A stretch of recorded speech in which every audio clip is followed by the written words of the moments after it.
Hello, alongside Ryan Sir. I'm Don Helbig, and welcome to the Pick Six, the podcast by the Attractions Group, where we bring you the latest and greatest stories from the world of the attractions and amusement industry. Thanks, Don. Before we dive into this week's Pick Six, let me remind our listeners where they can tune in to our podcasts.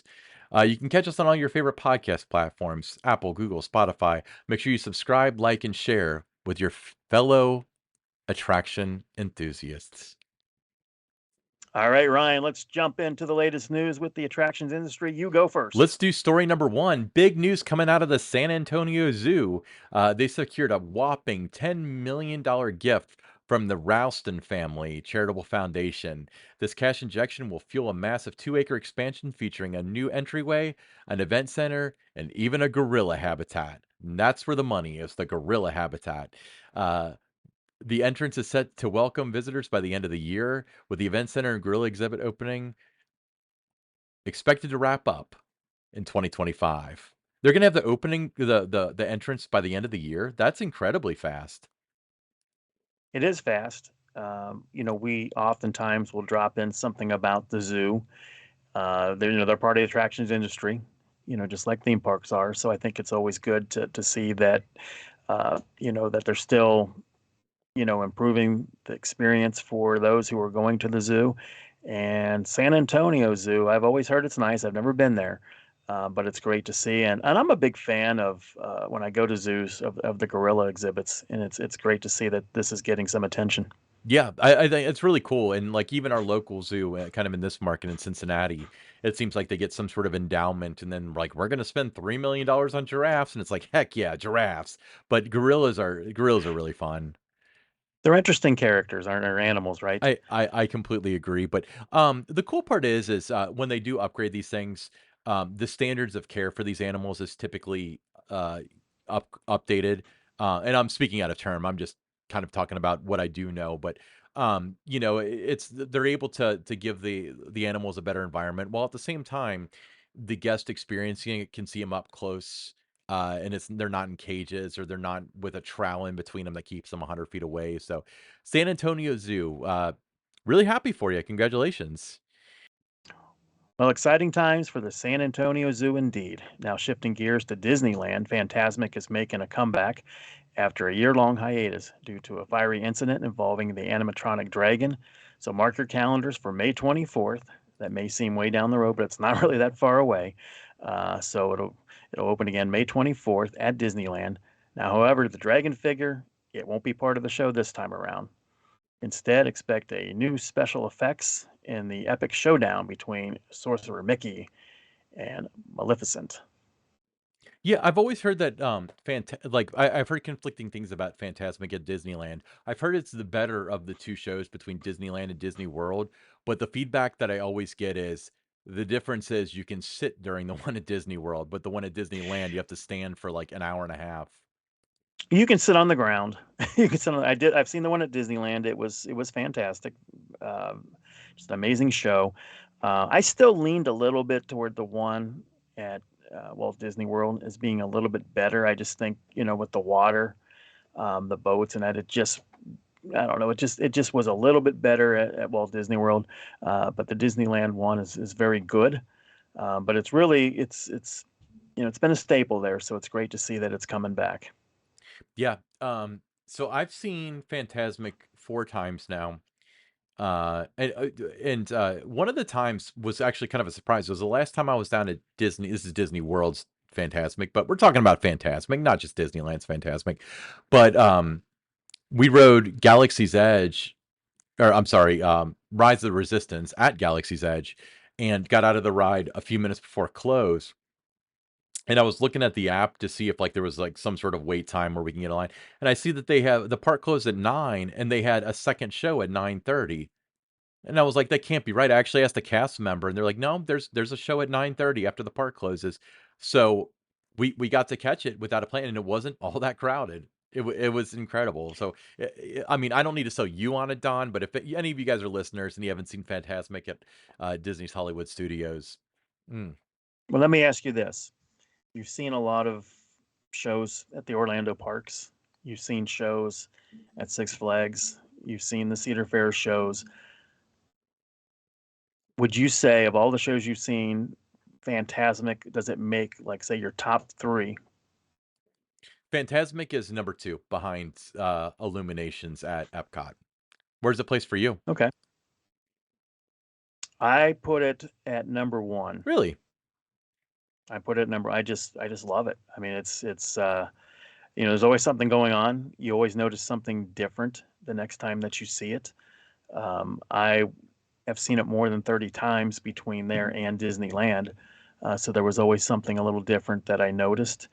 Um, yeah, I mean, it's to me, if that was the only thing I did when I went to Disney World, I would go back home, you know, happy I made the trip, excited about it because just the values there for that show, and it's just tremendous. Yeah, the first time I saw it this year, I remember we bought the dining package, so we ate at Hollywood and Vine, and then got to have like exclusive entry into Fantasmic, which it was a really good deal especially if you haven't seen Fantasmic before. And we went in and we got to sit in the second row center, and I was like, there are so few people in front of us and like almost nobody can see as well as we can. I can like kind of smell the oh wait, Don's daughter's 2 rows in front of me in the very front row. So your daughter was there on her honeymoon and she took advantage of it and sat in the few seats that they have, the short benches right on the railing. Um, but you know, we still sat in the second row and got wed, so I guess she took that risk. But yeah, great show, great show, great show. Cool. All right, moving Let's move on. along. So, a little bit of disappointing news out of our favorite park, Kings Island. This has been widely reported in the news recently. The Mason, Ohio theme park quietly dropped their 2024 operating calendar on their website, revealing that they have 6 p.m. closures during the week in May. They're not staying till open on the 4th of July as they had as a tradition. And they're closing daily operations on August 12th, which is about a week earlier. Um, the reduced operating calendar is being attributed by the park to staffing issues, despite previous claims proudly boasted of being fully staffed and a wait list for their jobs. Well, you know, the thing that, you know, I look at is in previous years, and this goes back to before I even started working there, it was always a big deal when the calendar came out. You know, you would send that to the media and you would highlight on all the, you know, the different things, the midnight closes and that when daily operation began. Um, and this year it was just kind of quietly put out there on their website. You know, so I think that kind of caught me more than anything else was just, you know, let's put this out there and, you know, hope nobody notices. Do you think that that's the reason why, when the word finally did get out? Because I know, like locally, John Matarese did a story, and then I saw a couple more feeder stories that the narrative was the park released its calendar with some unwanted surprises because they got it from what blog was that they got it from? Theme park tourist, Yeah, I Theme want to Park say. Tourist, that was their headline. So they took it from the headline rather than going with any other narrative. Like, do you think that that correlates with the fact that it wasn't touted this time of like, "Hey, let's all look forward to 2024." You know, I don't know what the reasons, you know, for not doing that. I think when you have an opportunity with your operating calendar, whether it's got less days, more days, whatever it might be, it's an opportunity for you, you know, from your social channels or from the media to be able to get a link back to your website where you can, you know, then people can buy tickets, buy season passes, see the upcoming event with Winterfest and that. So if you just put it out there and don't do anything with it, you know, I just to me it's about those missed opportunities, and I just think that that was something that you know they could have you know, taken advantage of that because it's always been a big deal, you know, for 50 plus years when the operating calendar came out, and all of a sudden this year it was just kind of quietly put out there.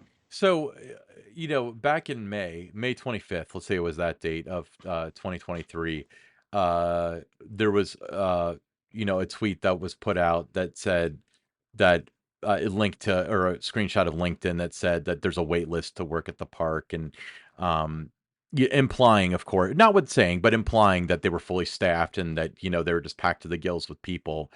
Do you think that eh, do you think that whatever they're doing this year or this coming year is different from last year? Because if they were fully staffed last year, not far from the same time that they're closing at 6 because of staffing, what do you think has changed? Well, I think, just what changed is what they just had to cut some cost. And when you start cutting cost, now the associates who were getting their 35, 40 hours a week, now you're getting 20, 25, maybe even as low as 15. So I think you lose some people that way because they weren't getting the hours that they wanted. And I think that may have, later in the summer, or something may have created some staffing issues. But I know early in the year, that wasn't the problem. And there were a lot of parks around the country that were having those issues, but wasn't happening at Kings Island because, they really did have, very good staffing numbers to begin the 2023 season. So very good numbers to begin the 2023 season, but they haven't begun hiring for 2024. But they're predicting that they will not have very good staffing numbers for 2024 without taking applications yet. I just for me, it's something about it is very fishy, but I digress. It is what it is, and it's like I said, it is tough in the industry to, not just the theme park industry, but you go anywhere. Everyone's got a shortage of workers. You go to Wendy's, you go to McDonald's, Target. It's kind of a just a trend in every industry out there. But I do know it was in really good shape going into 2023, and what happened from that point, I don't know. And then looking at 2024, it seemed like just based on the news stories, it just seemed like they were anticipating that there would be a staffing issue before 2024 jobs even went on, became available online. Is that how you read it? Park spokesperson said that the calendar is subject to change, as many things are subject to change when it comes to the park, um, and said that they might add operating days. I would be shocked if they do. Um, But, some of the conspiracy theorists out there are thinking, well, if they close at 6 the days that they have, like, the school kids and stuff, their primary focus is so people with season passes can't go there between 6 and 8 and, get a free meal and then leave. Like, was that ever discussed when you were there?